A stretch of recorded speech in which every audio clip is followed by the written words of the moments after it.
90% வாய்ப்பு இருக்கு. அதுக்கு உடனே ஏற்பாடு பண்ணுங்க. டாக்டர், அவர் இப்ப வெளியூர்ல இருக்காரு. அவர் எங்க இருந்தாலும் வரலைங்க. உங்க அம்மா உயிர் என் கையில் இல்லை, உங்க கையில் இல்லை. உன் அம்மாவுக்கு ஆறுதலா பேசுற அவரோட கையில தான் இருக்கு. அதுக்கு உண்டான ஏற்பாடு பண்ணுங்க. Okay doctor.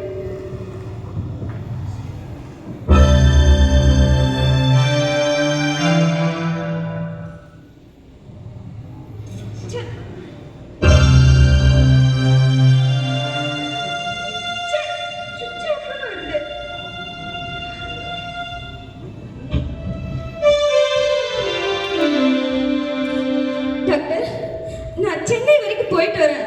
அவரை போய் பார்த்து